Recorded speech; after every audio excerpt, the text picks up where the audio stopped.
Por quê?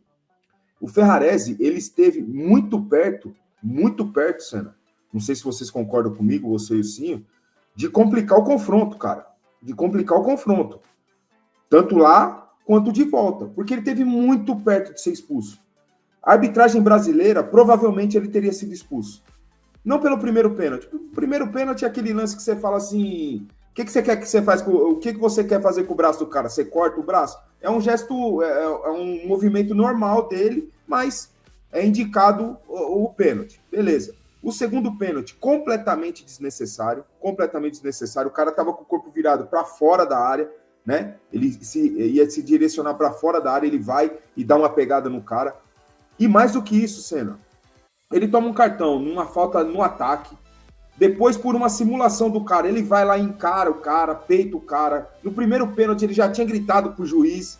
Aí o outro perde o pênalti de novo. Ele vai e encara. Então, ele teve muito perto, mas muito perto de prejudicar o São Paulo naquele jogo, porque o jogo já estava muito difícil. Você imagina com um a menos, por 15 minutos que seja, 10 minutos que seja. E pro próximo, porque o São Paulo não tem mais zagueiro, certo? Então, me preocupou isso, a gente falou também sobre isso ontem na jornada, né, Senna? A questão da motivação para um jogo desse. Motivação é diferente de pilha, né? Você tá motivado para um jogo desse, você tá concentrado em cada detalhe, você não dispersar em momento nenhum. Agora, o que ele fez me preocupou, assim, porque também não vejo muito o perfil do Ferrarese, assim, aquele cara pilhado e tal. Joga duro, é viril, mas... né, dentro de um controle, e ontem isso me preocupou, e que a comissão técnica ali tem uma conversa com ele, porque ele, cara, ele tomou cartão no primeiro tempo ainda, né, e passou o jogo todo ali no enfrentamento com um cara muito rápido, aquele Marlos Moreno, e quem sabe foi o melhor em campo do time deles. Por isso eu teria tirado o Ferrarese, logo após o pênalti, teria tirado ele e colocado...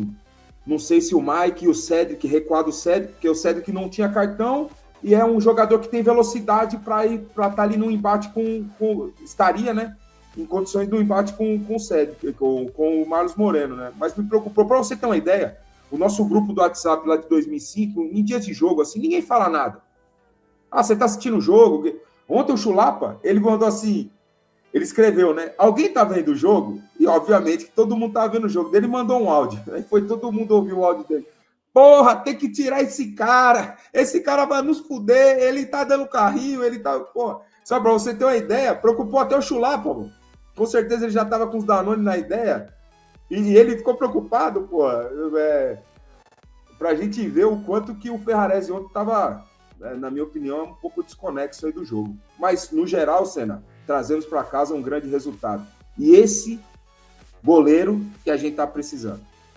Esse goleiro que decide jogo, que decide confronto, que decide campeonato, como foi na Supercopa. Esse é o goleiro que hoje o São Paulo, o torcedor São Paulino pode falar. Nós temos um grande goleiro. Exato, cara. Nossa senhora, foi sensação de sobrevivência, né? E já dando aqui bom dia pro Ilcinho, né? Que já chega aqui com a gente também. Assim, acho que a primeira palavra que eu falei para você foi ufa, sobreviveu, dormiu, porque ó, depois de ontem aqui a gente ficou numa tensão do caramba nesse jogo. Essas considerações iniciais aí do Renan, acho que eu já aproveito e peço as suas também, porque até como a gente preparou aqui no GC, foi mais sorte do que juízo, porque o São Paulo sofreu em alguns momentos. Tem aquele clichê, né? Soube sofrer. Você nunca vai sabendo que vai sofrer ou preparado. Não, vou sofrer neste momento, nesse aqui eu vou deixar. A gente passou uns apertos ontem, principalmente com o Ferrarese, o Alisson, que também não foi muito bem, né? E assim, bom dia aí. Bom dia, Senna. Bom dia, Renan, galera do chat. Cara, a gente já esperava jogo difícil, né, Senna? Um time que ganhou os três jogos em casa da Libertadores, ganhou do Inter, ganhou do Bahia, ganhou do outro time que eu não lembro quem que é, mas é um time... Nacional do Uruguai. Ganhou no Nacional, então, tipo, muito forte dentro de casa. Era um time que a gente já sabia que ia sofrer uma blitz ali em força e velocidade, o estilo de jogo deles. Então, às vezes, Senna, a gente sabe o que esperar. Sabia que ia ser chumbo grosso. Eu só imaginava, talvez, que que o São Paulo conseguisse reproduzir o que vinha reproduzindo. Eu acho que não foi, talvez não foi o jogo mais convincente dessa era Crespo, mas ainda teve alguns lampejos de saída. A gente, por alguns momentos, conseguiu fazer a triangulação. O Luciano acha o Enzo no primeiro tempo passando lá do outro lado, que a gente acaba não finalizando. O Bobadilla tem 2 finalizações a gol no primeiro tempo. No segundo tempo, com o Rodriguinho, que entra muito bem, a gente fica mais móvel, entra algumas triangulações. O próprio Luciano, aquele tentou dar uma cavada, se eu não me engano, ali, né? Acho que ele estava impedido, mas ele tenta dar uma cavada ali. Podia ter dado uma pancada na cara do goleiro ali no reto. Mas, enfim, foi uma partida não tão comum desse novo São Paulo.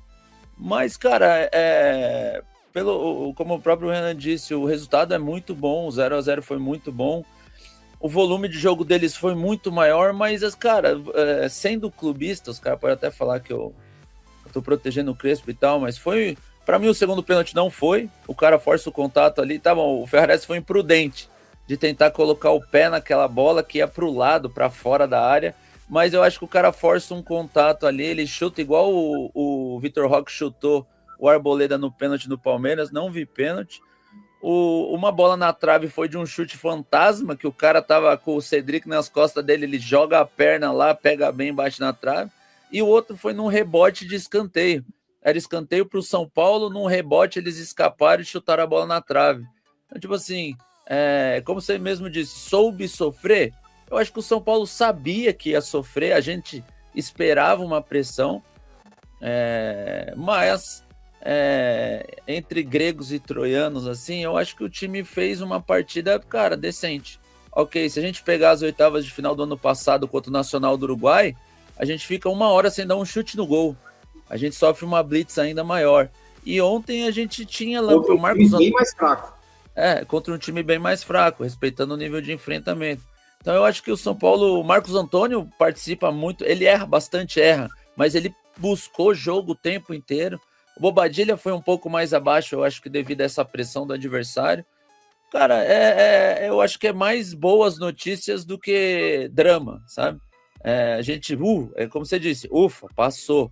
2 bolas na trave, 2 pênaltis, a gente sobreviveu, mas, cara, eu acho que tem tudo pra gente se impor no jogo. E aí eu acredito que no jogo da volta, eu abriria a mão do André e entraria com o Ferreirinha e Rodriguinho, porque eu acho que a mobilidade dos dois, assim, contra um time muito forte, a gente não pode querer fazer teste de força. Eu acho que não é demérito a gente entender que eles são mais fortes que a gente. Eu acho que a gente tem que tentar jogar com inteligência, toques rápidos e mobilidade. Rodriguinho entra muito bem no jogo ontem. Ontem eu acho que é nítido que o Rodriguinho é o cara da posição e o Alisson não. O Alisson, ele faz um jogo bem abaixo, uma porque ele não é o cara da posição e outra porque os caras estavam querendo demais e ele sentiu muita dificuldade. E o Rodriguinho ontem entra bem. O Lucas, eu fico preocupado com ele, eu sei que na entrevista coletiva ele pede para jogar contra o Sport, mas eu tive a impressão que ele estava bem estranho. Ele estava com alguma limitação de dor, ele estava manquitolando quando ele girava ali para acelerar. Então eu acho que, cara, a má notícia de ontem acho que foi o Lucas. A entrada do Lucas foi bem estranha. Tomara a Deus que eu esteja errado, que ele só está mal fisicamente e consiga melhorar. Mas os movimentos dele em campo foram bem estranhos. Mas, de novo, é um baita resultado e confiança total para o jogo da volta. Ô, Senna, cara, diga aí. Dos jogos que eu vi da Libertadores, né, dessa temporada, é o melhor time da Libertadores. E não foi o primeiro jogo que eu vi do Atlético Nacional. Vi o River jogar, já vi vários times jogando. E é o melhor time que eu vi jogando na Libertadores até agora, esse Atlético Nacional. Jogando em casa, ganhou todas, como o Ilcinho falou, jogando muito bem, pressionando como pressionou, e poderia ter vencido a gente ontem, até mereceu ter vencido, se a gente parar para... Fala, nação! A Foot Fanatics é uma loja completa de camisas e artigos do São Paulo, e agora é parceira oficial do canal Família Tricolor News. No site você encontra os últimos lançamentos, camisas históricas, agasalhos, bonés, garrafas e tudo que um verdadeiro São Paulino precisa para mostrar orgulho de ser tricolor. Não perca mais tempo em adquirir produtos de qualidade e ainda ajudar o seu time do coração. Clique agora no link abaixo ou aponte a câmera do seu celular para o QR Code ao lado e mostre o seu amor pelo maior clube do Brasil. Então vamos lá. As informações de ontem quais foram? O São Paulo votará no Conselho Deliberativo um empréstimo de 50 milhões de reais. Essa foi o título das matérias na maioria dos lugares e que muita gente falou, meu Deus, e agora? Como assim está fazendo um empréstimo? Pois bem, vamos lá. O São Paulo, no planejamento financeiro ano passado, feito com a Galápagos / Outfield, que é a gestora. A Galápagos é a empresa que organizou o fundo e a Outfield é a empresa que faz o controle do fundo. A Galápagos tem controlado sobre ela, mais ou menos, em torno de 50 bilhões de reais. A Outfield também tem lá os seus muitos bilhões de reais sob controle. Daqui a pouco você está explicando sobre as empresas. Por que eu estou dando o currículo das empresas? Porque muita gente aí que está no chat, ontem no Twitter, ou em muitos lugares, chegaram e falaram assim, eu não concordo com o plano criado pela Outfield e pela Galápagos. Meu filho, tá tudo bem. É o que eu falei ontem. Eu também posso chegar num cara que constrói bomba, um físico nuclear, e falar assim, ó, acho que essa bomba que você fez aí, não concordo não. O cara vai olhar pra minha cara e vai falar, beleza, otário. Porque, assim, quem sou eu para discutir física nuclear e uma construção de bomba com um cara que é profissional naquilo, especialista? E eu vejo muitas pessoas, às vezes, querendo questionar coisas das quais elas não têm a menor ideia ou noção do que estão falando. Por quê? Porque as pessoas estão falando assim, o planejamento feito há um ano atrás, quando o Conselho aprovou no Conselho Deliberativo, o planejamento financeiro do São Paulo 2025, para o FDIC e todas as suas incidências, do qual a empresa Galápagos, a empresa Outfield, como eu falei, elas gerem bilhões de reais no mercado, bilhões, e elas são regidas sobre as regras da CVM, que é um órgão regulador do mercado financeiro no Brasil. Tem gente que acha assim, mas eu não concordo, eu não acredito na diretoria do São Paulo. Bom, você não acreditar na diretoria do São Paulo, no dirigente do São Paulo, é um direito seu. O que eu estou falando aqui para vocês é, o São Paulo tem duas gestoras financeiras, que inclusive são regidas por regras do mercado financeiro, nas quais essas empresas têm obrigações, essas empresas têm controles legais em que você não pode fazer aquilo que você está afim de fazer. Não é o papo de, liga lá para o conselheiro, vamos fazer uma negociata aqui, vamos aprovar o nosso FDIC. Vamos aprovar aqui o passar nisso. Não, a gente está falando de empresas seríssimas, regidas por regras do mercado financeiro, ou seja, de quem investe na bolsa, de gente que investe dinheiro no mercado, ou seja, isso envolve uma coisa global, não é uma coisa que envolve o São Paulo. E tem gente que fala assim, mas mesmo assim eu não confio, não acredito. Tá tudo bem. Cada um acredita naquilo que quer fazer, naquilo que está afim. Ninguém é obrigado a acreditar em nada. Mas eu acho que tem um certo limite para você entrar no nível de credibilidade de certas instituições. E aí você dizer que a Galápagos, que a Outfield e que as regras da CVM não são confiáveis, acho que aí a pessoa já perde, aí foge um pouco até do limite do bom senso. Mas isso é uma opinião minha. Cada um faz aquilo que acha que quer ou que entende do que está afim. Beleza. Então, a Outfield e a Galápagos têm uma programação financeira com São Paulo, no qual eles, mesmo sabendo que liberariam o dinheiro do FDIC do São Paulo, o São Paulo teria um elástico de poder em fazer mais empréstimos por conta do fluxo financeiro. Mas por que o fluxo financeiro do São Paulo, Zanqueta? Porque o São Paulo não conseguiu encerrar todos os seus empréstimos e todos os créditos que tinha aberto com os bancos. Tem contratos que ainda ficaram em aberto. Por que ficaram em aberto? Porque para você, quando você assina um contrato de crédito com um banco, você está pagando juros para ele, existe um contrato lá atrás. Se você rescinde esse contrato antecipadamente, que era o interesse do São Paulo, você tem que pagar uma multa. Muitas vezes essa multa ela é tão alta que não vale a pena você rescindir. É mais fácil você gerir e administrar. Isso foi o que aconteceu com o São Paulo com alguns bancos. Inclusive, é um dos casos deste banco, por exemplo, que surgiu a notícia que o São Paulo pegará um empréstimo. E aí, o que fez a Galápagos e a Outfield? Falou assim, beleza, a gente não vai emprestar mais em bancos que a gente sabe que o contrato já está para vencer, a gente encerra nesses bancos e negocia com eles, e nos outros que a gente tem um contrato em aberto e que a multa é ruim para a gente rescindir imediatamente, a gente continua trabalhando com crédito e fluxo de caixa com eles para poder ajudar o São Paulo. Beleza? Foi essa a programação que foi feita. Para o ano de 2025, o São Paulo tinha alguma coisa entre 200 e 220 milhões em empréstimos para poder pegar, aprovados pelo fundo. E aí volto a falar para vocês, este fundo que gere bilhões, que tem contratos, tem acordos, tem regras estabelecidas pelo mercado financeiro e órgãos seríssimos do mercado financeiro. Tá? Essa é a primeira coisa. Aí muita gente falou assim, mas Anqueta, eu entendo que você está falando que estava planejado, que o São Paulo já tinha programação de pegar dinheiro do fluxo de caixa, que o São Paulo já tem um acordo com a Galápagos e com o Outfield, ele não está rompendo o FDIC, e que o São Paulo está todo resguardado com relação a isso. Mas o São Paulo não vendeu mais do que a meta? Aí é um ponto-chave da questão que a gente está falando aqui. E é muito importante você prestar atenção neste detalhe. Então vamos lá. Uma coisa é quando você fala sobre balanço contábil anual, e outra coisa é quando você fala sobre fluxo contábil financeiro. São coisas completamente distintas. Mas não é dinheiro, não é o que o São Paulo está mexendo? É. E aí eu vou dar um exemplo que eu usei ontem no grupo, lá para as pessoas entenderem. Por exemplo, o São Paulo vendeu o Léo Pelé em janeiro de 2023. O São Paulo vendeu o Léo Pelé em janeiro de 2023 e a venda do Léo Pelé entrou integralmente os 17 milhões de reais em 2023. O São Paulo não pegou 17 milhões de reais e botou no bolso, no cofre, em janeiro de 2023. Então essa é um exemplo da grande diferença quando as pessoas falam assim, mas Anqueta, o São Paulo não vendeu mais do que a meta? Primeiro que o São Paulo não necessariamente tenha vendido mais do que a meta e eu vou explicar isso já já. Eu só quero que vocês entendam a diferença entre entrar no balanço contábil daquele ano e o São Paulo ter o dinheiro disponível para gastar, que são coisas diferentes, que é dinheiro líquido, uma coisa completamente diferente.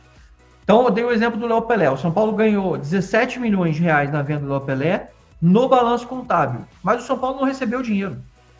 Isso quer dizer que o São Paulo não tem o fluxo de caixa, mas o São Paulo tem o balanço contábil. Então, no ano de 2023, o São Paulo apontou no balanço que vendeu 17 milhões para o Vasco. Entretanto, 17 milhões do Léo Pelé não entrou no cofre do São Paulo. Isso é fluxo, isso é dinheiro líquido que você movimenta todos os dias. Eu sei que é difícil para algumas pessoas entender isso, mas é assim que funciona. Um outro exemplo é, você vai comprar um carro no mercado. Se você paga o carro à vista, o dinheiro sai automaticamente da sua conta líquido e o carro vem para sua mão para você dirigir ele.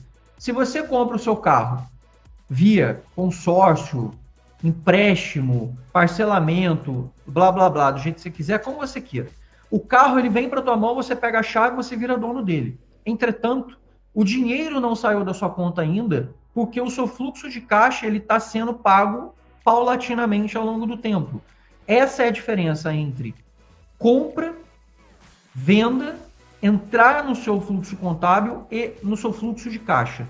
Então, o carro, você vai contabilizar lá no seu imposto de renda que você comprou um carro de, sei lá, 50 mil reais, 70 mil reais, 100 mil reais naquele ano.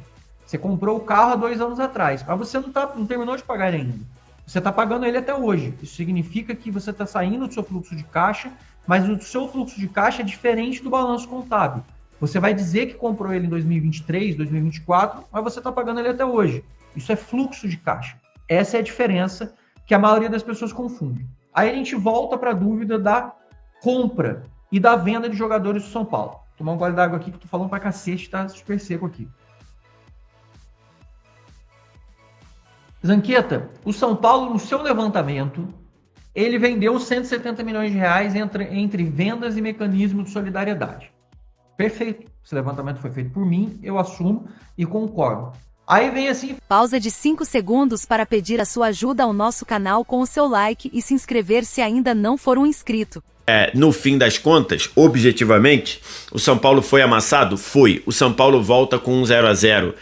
Bom ou muito bom? Sim, também. Por quê? Porque, se você observar, São Paulo é muito forte no Morumbi.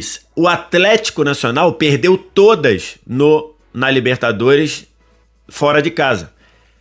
O Atlético Nacional, a campanha do Atlético Nacional na fase de grupos foi 3 vitórias em casa, no Atanásio Girardot, 3 derrotas fora de casa, para Bahia, Nacional do Uruguai e Internacional. Então, dentro dessa métrica, o empate foi bom, foi muito bom. A forma como conseguiu o empate foi boa? Muito pelo contrário. Foi bem ruim. O São Paulo foi amassado pelo Atlético Nacional e, de novo, Se o São Paulo reproduzir a atuação que fez na Colômbia, no Morumbi, ele pode perder o jogo dentro de casa. Dentro de casa. Porque foi uma atuação muito pálida, uma atuação muito frágil de um São Paulo que com Crespo vinha conseguindo fazer duas coisas muito bem, que era conseguir segurar a bola no ataque para sofrer menos e quando perdia essa bola, conseguir ser eficiente numa marcação alta. Ontem o São Paulo não fez nenhuma das duas coisas. O André Silva e o Luciano mal nessa capacidade de segurar, de reter a bola no ataque para, esperar o time chegar, o time sair em bloco e 2, ao prender a bola no ataque, tirar um pouquinho do gás, da efervescência do Atlético Nacional. O Luciano não conseguiu fazer isso, o André Silva menos ainda, a bola batia no André Silva e voltava, e isso ia dando ritmo ao Atlético Nacional. Ao não encaixar sua marcação alta, quem estava sofrendo era a segunda linha, os que subiam, né? Os que faziam esse bote mais alto não eram eficientes, quem sofria era a segunda linha, a linha de Marcos Antônio, de Bobadilha, eventualmente o Alisson, e isso estourava na zaga. Então, todo esse balanço, a gente viu o São Paulo sofrer muito defensivamente e tudo isso começando ao não encaixar o seu jogo na frente, ao não encaixar o seu jogo no campo de ataque, seja conseguindo segurar a bola na frente, seja sendo efetivo nessa marcação alta. Então ficou um jogo de lá e cá e um jogo que era sabido da força do Atlético Nacional pelos lados do campo. A gente vem falando isso já há algum tempo, analisamos isso na fase de grupos. Ontem eu estava no De Placa lá na TNT Esporte, falei sobre isso e foi exatamente o que aconteceu. Primeiro tempo, Rinestrosa puxando o jogo pela direita, procurando abrir o campo, então jogando bem colado na linha lateral, acelerando pela linha lateral, passando, levando a melhor sobre Sabino e Enzo Dias, procurando abrir o campo para alargar ali a marcação do São Paulo, muito volume de jogo. No segundo tempo, o Marlos Moreno, aquele mesmo que era a promessa, foi pro City, passou no Flamengo e não deixou saudade, fazendo um segundo tempo fantástico, vindo da esquerda para dentro e não tendo resposta, passando como quis por Cédric, por Bobadilha, e assim o Atlético Nacional produziu todo esse volume de jogo. O Atlético Nacional mandou 2 bolas na trave e 2 bolas no preciosismo do futebol, que elas bateram na parte interna e saíram. Muitas vezes a bola bate na parte interna da trave e entra. Dessa vez bateram e saíram. Além de 2 pênaltis perdidos. 2 pênaltis perdidos pelo Cardona. E acho que aí aparece a intervenção do Rafael. Até no pênalti que o Cardona chuta para fora, para mim, a execução do movimento é influenciada por ele ver que o Rafael tinha acertado o canto e estava inteiro na bola. Essa bola, esse primeiro pênalti perdido pelo Cardona, se ele manda na moldura, eu acho que o Rafael pegaria, porque ele estava inteiro na bola. E o segundo, com o Cardona trocando de lado, na cruzada, batendo na cruzada, o Rafael estava inteiro na bola para defender. É um jogador excepcional, né? É um jogador fantástico. A temporada do Rafael vem sendo, quis dizer isso, a temporada do Rafael vem sendo fantástica e mais uma vez ele salvou o time do São Paulo. Não à toa, o pessoal do Flash Score, aqui no Campinho, elegeu o Rafael o melhor em campo. E no fim, como também colocou o pessoal do Flash Score aqui, a nota do Rafael no ontem foi 7.3, melhor em campo nas estatísticas do Flash Score. E no fim, outra coisa que fez, que separou o Flash Score, tinha publicado antes do jogo, o São Paulo segue sem sofrer gols em jogos fora de casa nesta Libertadores. Tá aqui, ó. São Paulo, nos 3 jogos da fase de grupos, passou em branco, não levou gol fora de casa, e ontem também não levou gol fora de casa. O São Paulo sentiu falta, sim, do Arboleda. A Arboleda é consideravelmente melhor que o Sabino. Ontem o Ferrarese estava num jogo muito ruim, muito exposto. É bem verdade que o primeiro pênalti da mão é aqueles pênaltis que hoje tá digamos, protocolar que esse lance é pênalti. É um lance ruim para ser pênalti pensando no todo do futebol, mas hoje está combinado que esse lance é pênalti, então foi um pouco de azar ali. O segundo foi um vacilo absurdo do Ferrarese, não dá para o Morelos tá saindo da área, tá indo em direção à linha lateral e o Ferrarese ir daquela forma atabalhoada para dar um calço por baixo para fazer um pênalti. Por mérito do Rafael, por demérito do Cardona, o Atlético Nacional não fez nenhum dos dois pênaltis e o São Paulo voltou com esse 0-0. Acho que fica o alerta disso. Se o São Paulo repetir essa atuação no Morumbi, que eu acho que não vai, São Paulo é muito forte jogando em casa, é muito forte em noites de Libertadores no Morumbi. Se o São Paulo repetir a atuação, ele pode ser eliminado inclusive dentro de casa, porque foi uma atuação muito abaixo. O Nacional vai repetir essa atuação no Morumbi? Eu não sei. Provavelmente não. Até porque o Cardona, que é um jogador de uma técnica muito apurada, apesar dos pênaltis perdidos ontem, ele é um jogador muito técnico, eu imagino que fora de casa ele nem vá começar jogando. Porque é um jogador com problemas físicos, é um jogador lento, é um jogador de recomposição praticamente nula. Então eu imagino que no jogo da volta o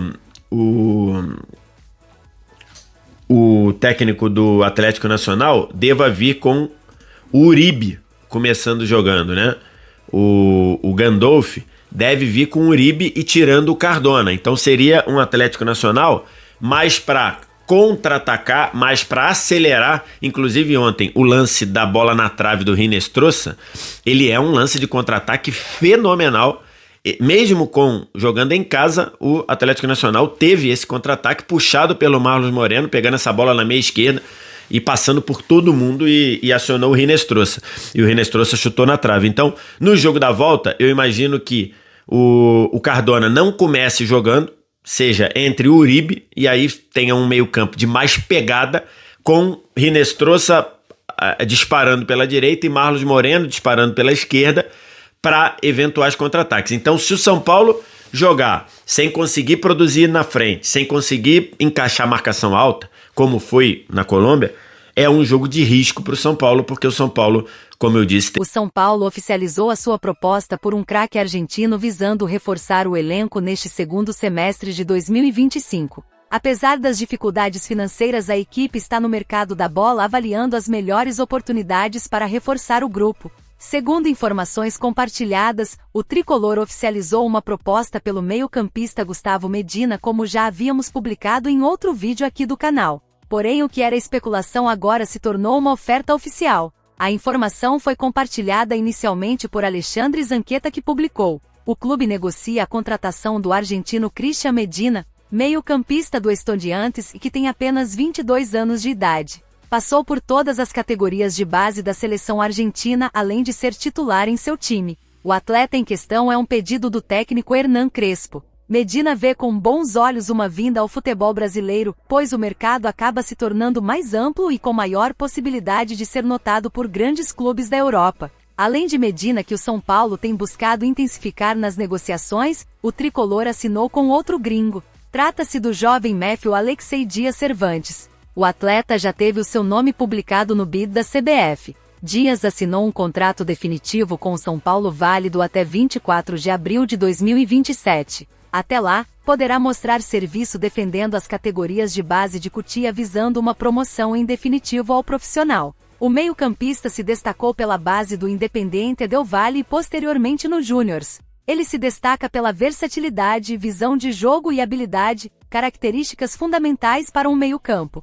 Sabendo da filosofia da comissão técnica de Hernan Crespo, que costuma comparecer a algumas partidas em Cotia para observar alguns nomes, Dias pode receber em breve uma chance para treinar com o elenco principal no CT da Barra Funda. Caso agrade, poderá iniciar a transição aos poucos. E aí, torcedor, agora falando do argentino Cristian Medina, você acha que ele seria um bom reforço para o tricolor? Comente aqui embaixo a sua opinião. E não se esqueça de clicar no link abaixo da descrição e adquirir o e-book A História do São Paulo, das origens aos dias atuais, e conheça tudo sobre o tricolor paulista. Os maiores craques, a história por trás dos bastidores das maiores conquistas, curiosidades jamais reveladas que vai mudar a maneira como você torce pelo tricolor. Não peça essa oportunidade única. Clique agora no link da descrição abaixo e